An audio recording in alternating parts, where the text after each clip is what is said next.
I think I'm gonna go with honest. And he has thoughts and he's so good at expressing them. So I would describe Ishveer as, it's not necessarily one word, but he's cool, calm, and collected. So the first thing I remember learning about Ishveer was that he was on the Pastabots. So I thought this was a great get because now we have inside information on those teams over at College Park. I don't know that I have a specific memory. I just have a lot of positive memories just having really great conversations with Ishveer.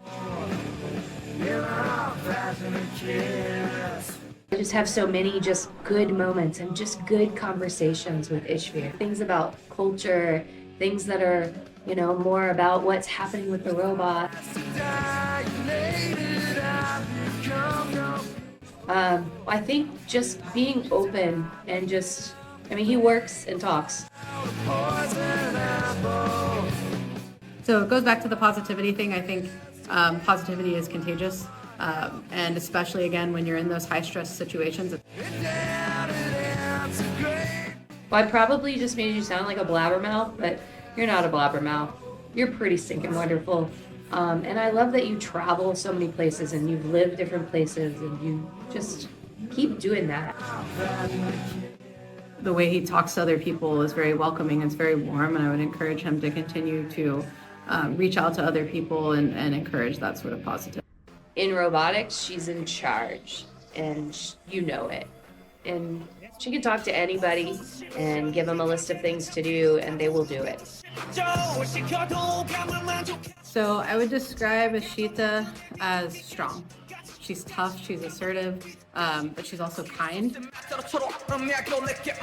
Ran over a random person with Spaghetti-O at MTS. The person was fine. It's the first time we've ever had a student run over a person with a robot, though.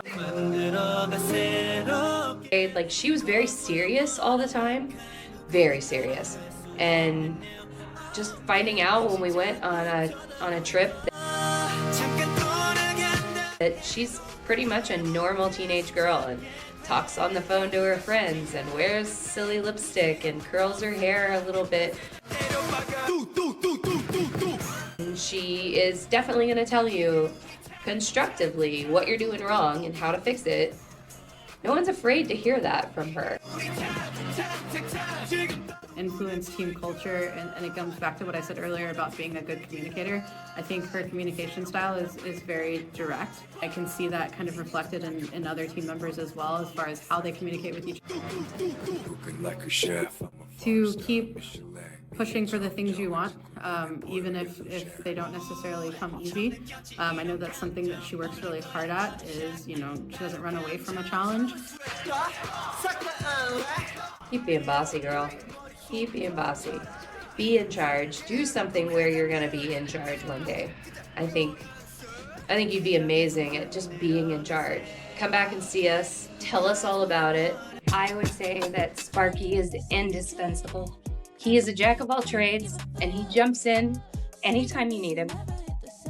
Enthusiastic about all aspects of robotics. He is an encyclopedia of FRC knowledge. He's a huge part of the team's success because that encyclopedic knowledge has been hugely beneficial at multiple points along the way. It's prevented us from making a lot of mistakes that a lot of new teams make. Anytime we eat together, anytime there's leftover food, Sparky usually takes it, and there was at one point where I saw him eat 6 pieces of tiramisu, which I think was the entire table's worth of tiramisu. When I told him to get off the back of the truck so I could move like 4 feet forward, and I looked in the rear view camera of the truck and I see Sparky just like diving out like the Matrix, and Sparky is just really positive a lot of times.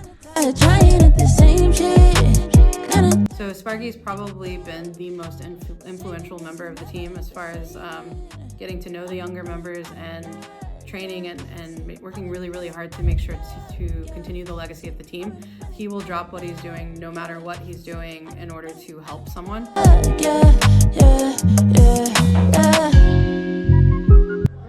Come visit and enjoy everything you do at Baylor.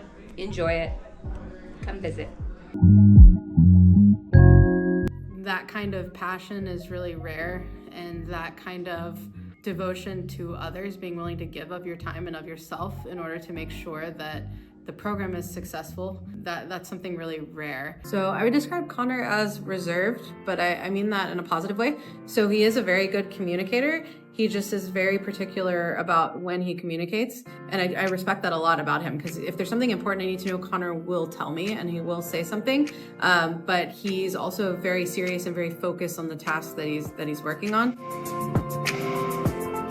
It was very, very quiet his sophomore year. So quiet that I actually didn't know he had an accent till about March or April. I mean, it's funny now because I do hear Connor talk all the time now. But I think he was just really, really shy that first year. And I know Mercedes is up there monitoring the scouts, and if we have any behavior issues, it's always like, it's everyone has done something except for Connor. I've never gotten a negative report. Respect him. So I guess what I'm getting at is Connor is extremely reliable. So I encourage him to continue to stay focused, but I would also encourage him to, don't be afraid to express himself. I think he has a lot of really insightful things to say. He has a lot of knowledge. He has a lot of experiences that I think are worth sharing, and I would encourage him to put himself out there. So Rijul is one of the most dedicated and hardest working members of the team. He never is not busy. He walks into the lab, he finds something to do.